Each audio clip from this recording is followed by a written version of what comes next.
Власта се чини не се бори со корупцијата, напротив, преку измените на кривичниот законник се амнестираат токму луѓе кои се најдоа и на црната листа на САД.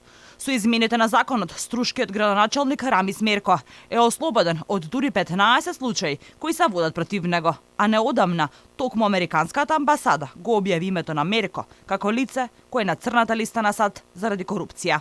Од Американската амбасада тогаш изјавија дека ги знаеле доказите за неговото коруптивно работење и злоупотреба на градоначалничката функција. Но сепак се чини дека ова не беше доволна порака до владата дека треба да расчистат со криминалците од своите редови.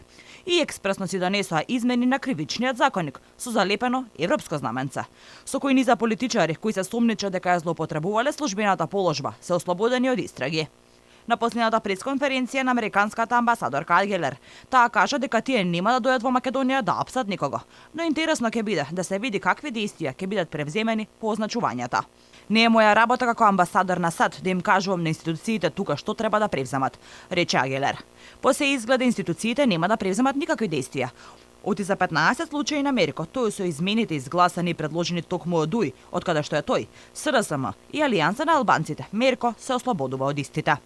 Инаку, основното јавно обвинителство Струга води 4 предмети против Мерко, оформени од почетокот на годинава, а се постапува и во 2 предмети во предистрага од 2021 година, кои се однесуваат на конкретни проекти на општина Струга.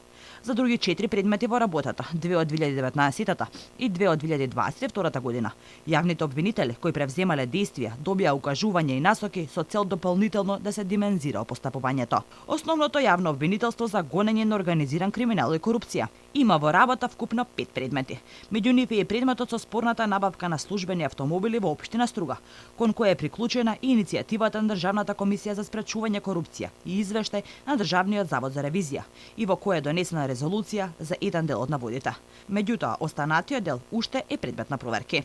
Со измените кои властите сами си ги изгласа, покрај застарувањето на делата, се намалуваат и затворските казни на криминалците од највисоки редови. Со измените на кривичниот законник, со ставот 3 од членот 353 за кривичното дело злоупотреба на службената положба и властување, беше предвидена затворска казна од најмалку 3 години, ако сторителот прибави значителна имотна корист или нанесе значителна штета. Со измената, казната е намалена на 1 до 5 години затвор. Ставот 5, кој предвидуваше затворска казна од најмалку 5 години ако делото е сторено при вршење јавни набавки или на штета на средствата на буџетот на Македонија, од јавните фондови или од други средства на државата, со измените се брише и напусти веќе.